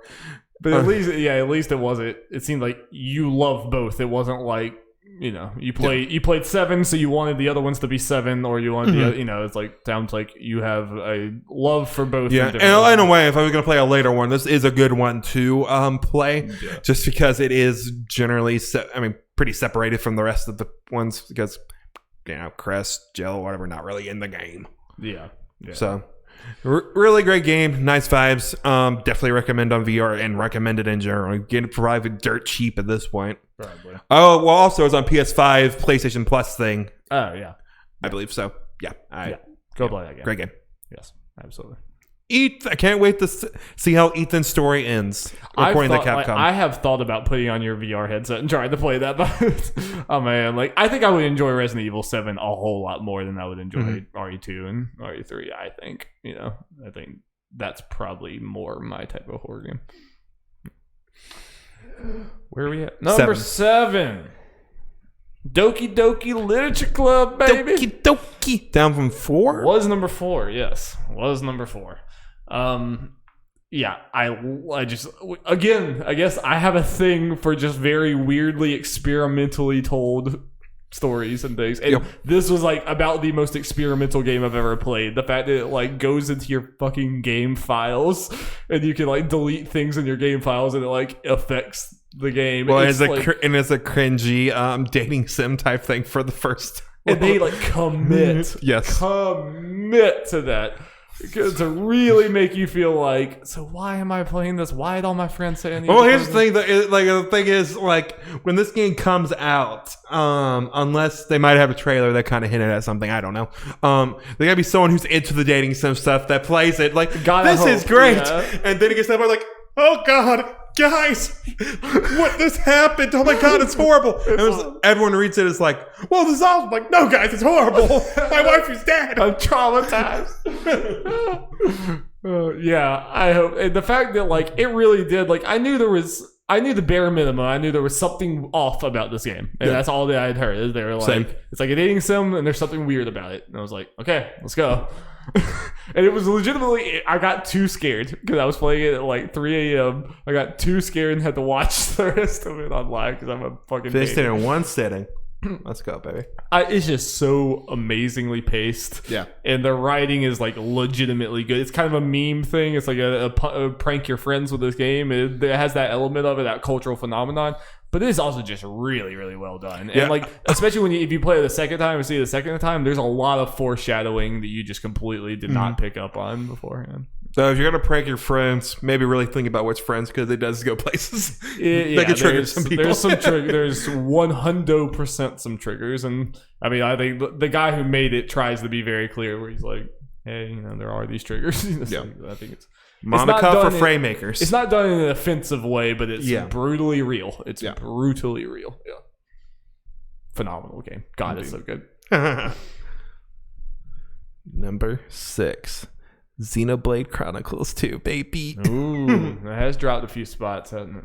I think it's dropped 2 spots. Okay. Yeah, we are getting down to the wire here. Actually, just dropped 1 spot. Okay. Yeah, we are getting down to the last bit here. So. Yeah, so at the time of us recording our 2017 thing, I wasn't crazy far into the game. I was actually pretty early. I don't think I finished it until June or something of 2018. Oh, okay. So this was I really like this game from what I played of it. I'm putting it here kind of thing, which we did.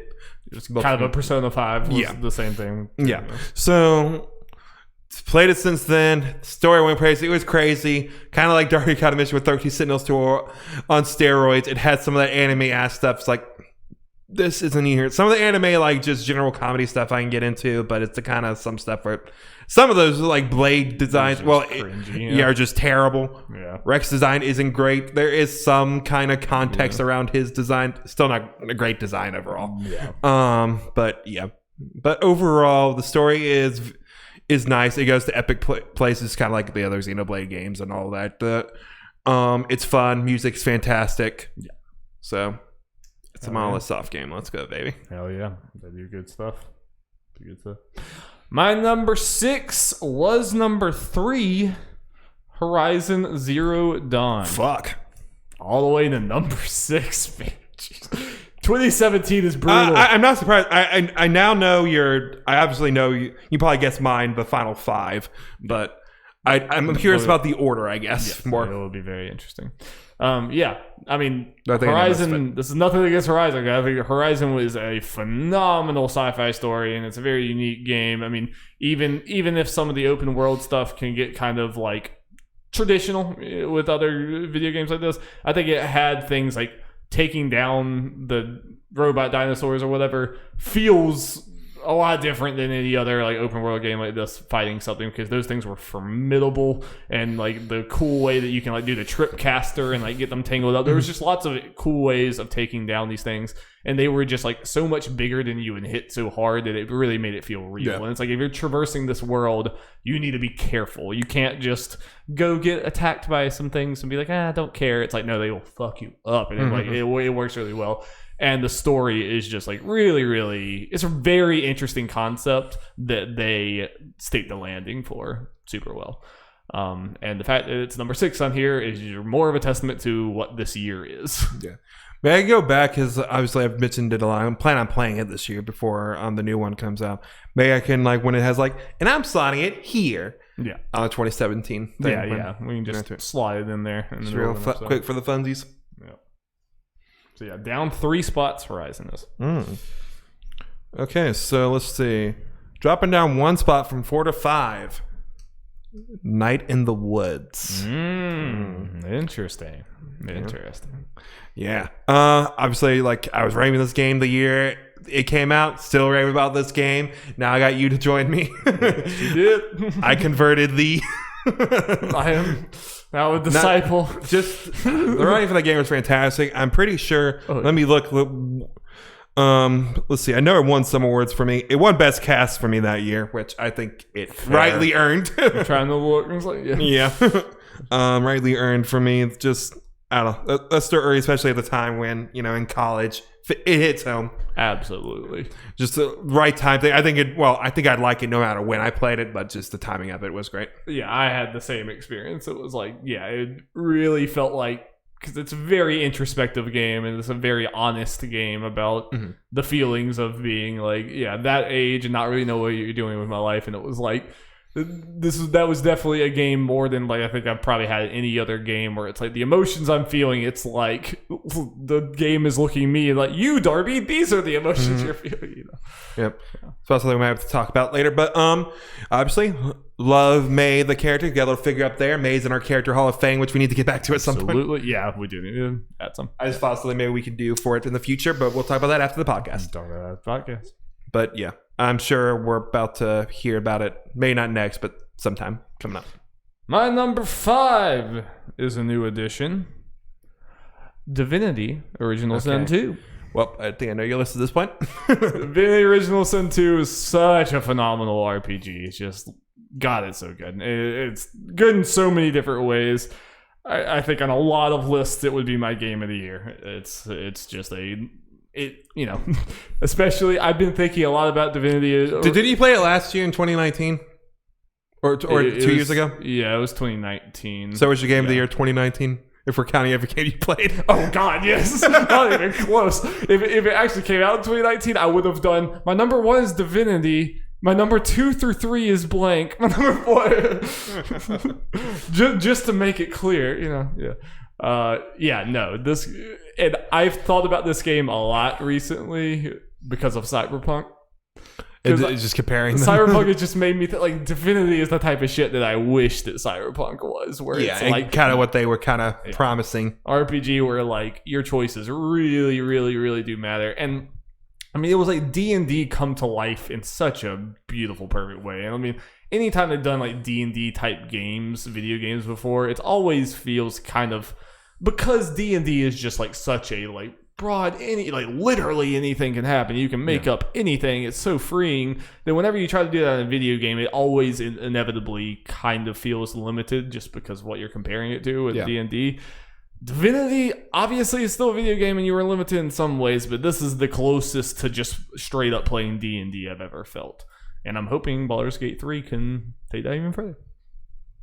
Very good game. My number 4, Danganronpa V3. Feels good. Let's go. Feels good. Let's go. Did you forget that? Yes, I did. 100%. So you're running like, wait, what other games does Jeff have? Feels good, man. Feels good, man. Just obviously, I think it's about 2 years ago, over 2 years ago now I started the series, but yeah, I guess we're getting close to 2 years when I played this game at this point. But played it, I absolutely raved about it. Darby and I did it. I can't remember how long thing where I just it was like about an hour at least. Yeah, an hour where I mainly talked about this story at him. Still one of my favorite videos we've done. That was so funny. It's just like, and what happens? Yeah, I've never even seen the game really, but I heard Jeff explain the entire plot. And just that ending, man. That's an ending I'll never forget. Like these other games that I played and loved, like even though I love them, there are definitely some story stuff where it's a little more hazy in similar time frames. But there's stuff in here I will never forget, and you'll never forget. Despite never actually seeing it. Am I allowed to put that on my list of favorite video game endings? I've never played the game.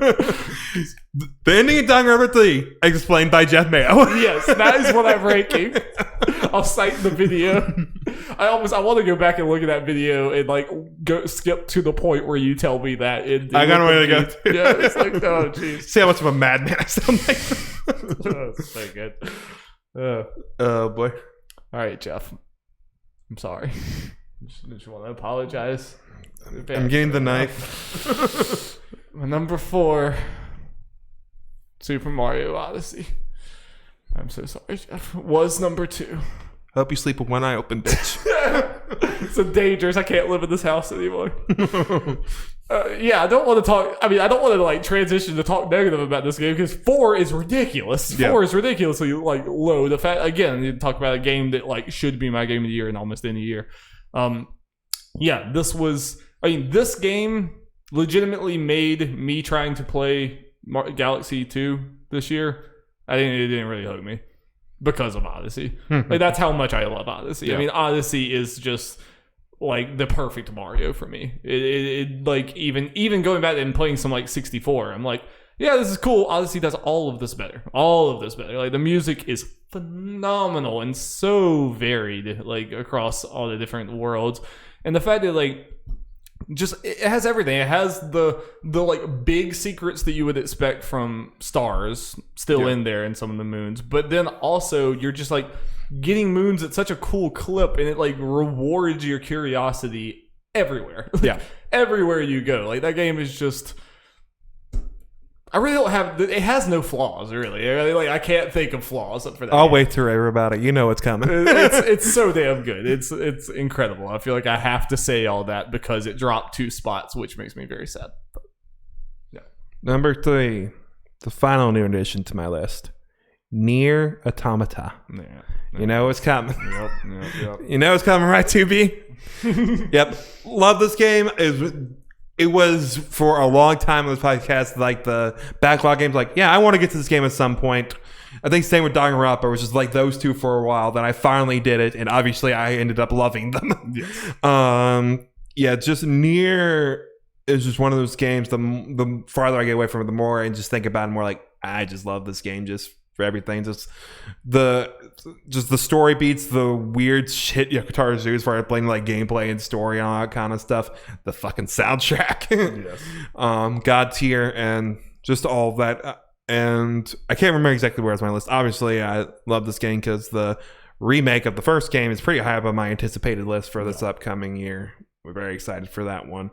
Yeah, just a great game. Just does some weird stuff and just very unique overall. That it's honestly a game I probably should play. I mean, when I hear people talk about it enough, that it's like the things that it does, I recognize are like, you know, Really out there and innovative and unique and very well done. Yeah, there's just one particular thing that kind of like a barrier for people about it. That's kind of a sport they might have heard. I don't know. I don't really know, but if it's spoiler, yeah.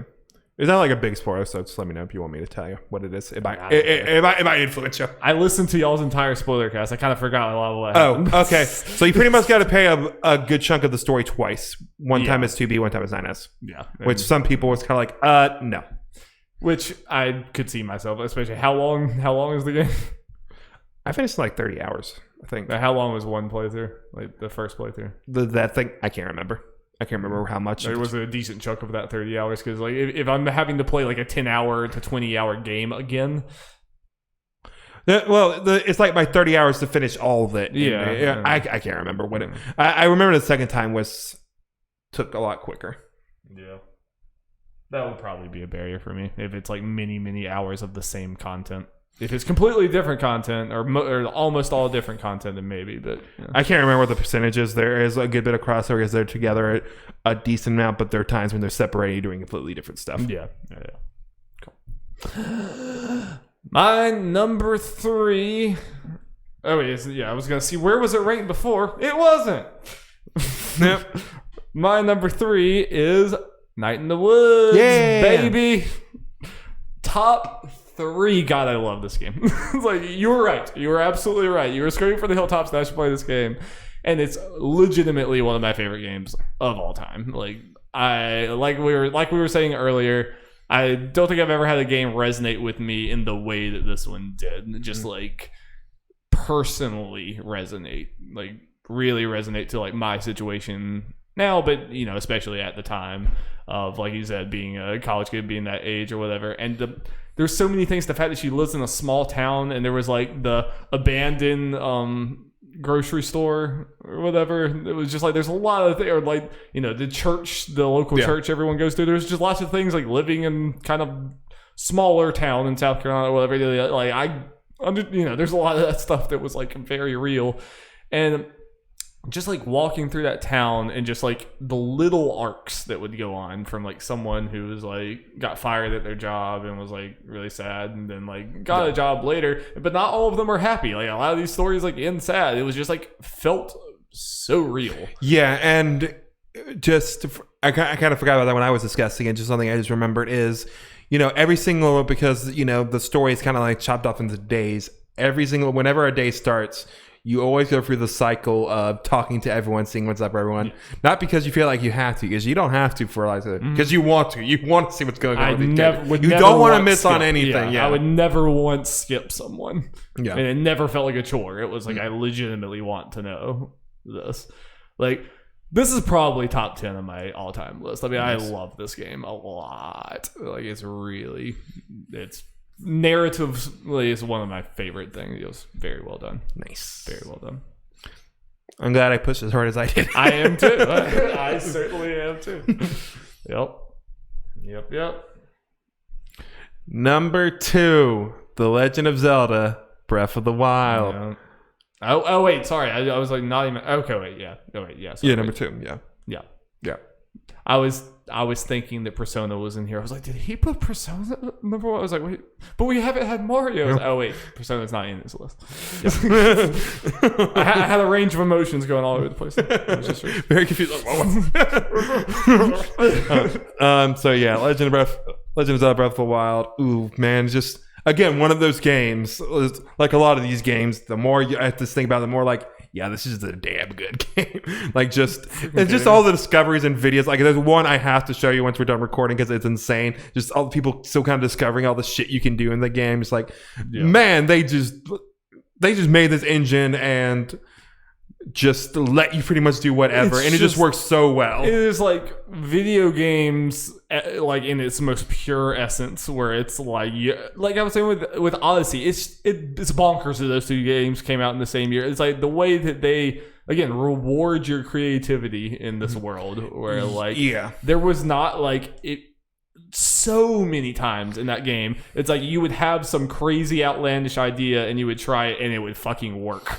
Yeah, so it's like when it's at the point where I don't normally like to be like this, but this is one of those exceptions where I'd probably be like it. When someone like, let's say, did a top 10 open world list, if this one isn't in there, I'm kind of like, what is going on? Like, from a world standpoint, this is one of the games that I play. Like, I don't play as many open world games as other people. I will fully admit that. Yeah. But just even out of the ones I play, I feel like I played a lot of the big ones, or at least ones that are comparative to even the ones I haven't played. Like, this is the one where the world is the game, like compared to pretty much all the other ones where you are messing around with this world, seeing what you can do and all that kind of stuff. And that is the game. I think there's a certain player base that I think story, even if they don't say the story is the main reason why they like these games and everything, and that is like their central driving factor, and when it's not there, they don't like the game, which is fair. People have different things or whatever, and like story is not what Breath of the Wild is even trying to do, and when it does try to do it, it's not the best. I think it's passable at best. But when you talk about the actual genre, the open world genre, this game, more so than any of these other games that would be like cited against it, takes like, how can we make use the openness of this world to be like for the game loop, to be just an addicting and just like endlessly expandable game loop. And it was pretty stark that year. I love Horizon Zero Dawn to death, but it was pretty stark that year going from Breath of the Wild into Horizon, and it's like, oh yeah, I can't interact with this world that much. I feel like I have one hand tied out behind my back when you're walking around these worlds or whatever. Like, the environments are very pretty, but like, you cannot interact with them. You're hitting walls. You're doing doing that kind of stuff. All right, you played Breath of the Wild first? Fuck, the other way around. No, I did put the other way. I'm just saying, like, comparing those two in this year. The way you said it sounded like went from Breath of the Wild to Horizon. I mean, a lot of people did. But I'm saying, if you play Breath of the Wild for an hour and then you go play Horizon for an hour, that's what I'm saying. I'm just saying the stark contrast. It's like, and that was the comparison that year, and I think it's apt because they came out the same week. I think it's apt. I mean, you can slot Horizon in for a bunch of other ones, like a bunch of other games like that, and the level of just like what you can put into the game in Breath of the Wild is just there's a reason we're comparing the Breath of the Wild to open world games since then. I think that's just the thing. Yeah. My number 2, Persona 5. Never see it coming. Let's see where the hell it was before. 6. That's blasphemy now. I think you played like 10 hours. Yeah. No, I had played like almost 30 hours, and that was in Palace 2. Okay. Another top of all time lister. I mean, it's you talk about like just story that I'll never forget. There are really, there's no moment of that game that is not like drilled in my head. Like from beginning to end, even with how ridiculously long the game is. I've said over and over again, I think the length of Persona 5, more so than like any other JRPG I think I've ever played, the length is essential. Yeah. The length is such a key component to you loving that cast and feeling like you are like in... You went on this journey. You did that year. And the little moments, like people would probably like on the surface say it like seems like fluff. That was what made me endear me to the characters almost the most, was those like text conversations in between palaces, or like going shopping, going to the like coffee shop, doing these things or whatever like that. I just loved it. Yeah, playing in Royal with those text conversations, I don't know how much is added, but there are definitely some that they add in there that just from something new that's added in there. It's like, okay, I know this is definitely new, or at least mostly new.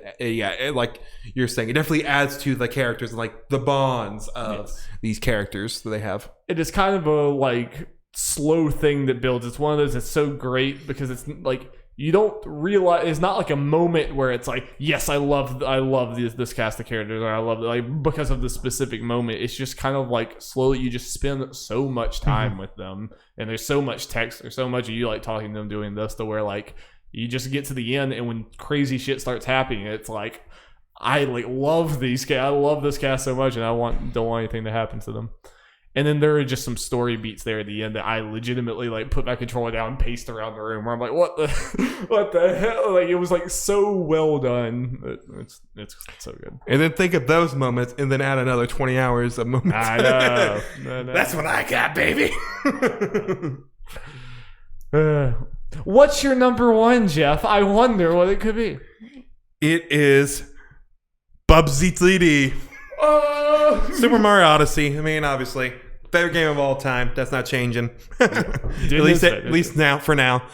Just like stuff you were saying, this is my favorite Mario game for a lot of reasons. It's just reminds me in a lot of way of why I love these 3D platformers as kids, like Banjo and Super Mario 64, but on steroids and more modern with the crazy open world design and just the fact how. Partly because a lot of them have kind of different art styles or whatever. The different feels of the worlds and everything is so good. And the sense of discovery of what can you capture? What the moons can you get? Like, it was so great kind of having that in Breath of the Wild in the same years. Like, they did similar things for their respective series. And the fact that I got both those for like my two favorite series the same year. Yes. It's so wild. Like, they're both like transformative for their things and just a masterclass in game design, both of them. And as far as like we talked like favorite moments in video games, like this will have like two of mine for sure at the very least with the New Dog City Festival. Like, come on, and I mean, same. And taking over Bowser at the end of the game without stop playing, like just love it. It's just everything else about it. It's just so much fun. A lot of people, a big criticism was all the moons in it, but as you mentioned, I find that to be a strength of the game. It was great, yeah. I can see you getting weird out if you try to go after all of them, but the reason I think it's good to have that many moons is you can do whatever the hell you want and go do what you want, and it's rewarded. In the you're game. Rewarded doing something. You'll find something to do. It reminded me. It was like there was things that I would do like as a kid in video games. Like I would play like Sly Cooper for hours and hours and hours and hours and hours past what you're supposed to be playing because I'm just like dicking around in the world having a good time. And I would do just like dumb shit in the world, and the game didn't reward me for that. I wasn't supposed to be doing that. I'm just like hanging out in the hub world. Mario Odyssey felt like it looked at that kid who just wants to like goof off in this world and rewarded them for doing all this stuff. Like there was definitely some places in Mario that I like did not expect there to be a moon involved. I would just go do something and it'd be like boom, moon. I'm like, what? Okay. Thanks, Nintendo. Yeah, that vibe was so good. And like you said, I think it was great.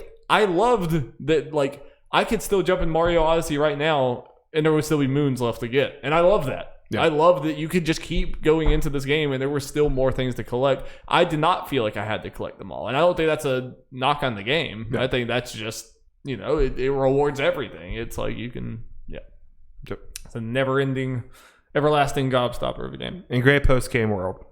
Oh, yeah. Great post-game in general. Where's Odyssey 2? But you just see with Odyssey and my number one, which is Breath of the Wild, both of these games, like they're just masterclasses where it's like they took a long time to make these games, and I hope they do so again with their sequels because it's I don't think I need to talk that much about Breath of the Wild because I already went on the giant monologue about Breath of the Wild because you already had it there, but it's just the best open world, it's I think there's things like I might put like Red Dead over it as a game, and first there's certain elements of that or whatever, but as far as just an open world and like looking at what an open world sets out to do in a game, no one beats that. No one can beat that. Yep. So that didn't change. My number one didn't change. Neither of us. But almost everything else did. Yeah. All right. Before we leave, where's Persona 5 rank? Number 3. Okay. Fair. Very fair. Yes, so it knocks down Nier. It's right above Nier Automata, which, that feels right. Feels good. So, my top things stay the same if we get insert Persona in this. Yeah. Everything else that changed at that point. Fair. Very, very fair. Very fair.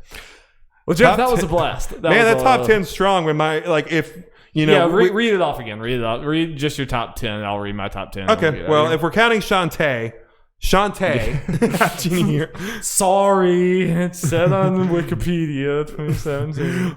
Mario plus Rabbids Kingdom Battle, A Hat in Time, Resident Evil 7, Xenoblade Chronicles 2, Night in the Woods, Danganronpa V3, Nier Automata, Persona 5, if we count that in there at number 3, Legend of Zelda Breath of the Wild, number 2, and number 1, Super Mario Odyssey, forever and always. Mine, number 10 is Shantae Half Genie Hero. Number 9 is Final Fantasy 12 Zodiac Age. Number 8 is What Remains of Edith Finch. 7, Doki Doki Literature Club. 6, Horizon Zero Dawn. 5, Divinity Original Sin 2. 4, Super Mario Odyssey. 3, Night in the Woods. 2, Persona 5. And 1, Breath of the Wild.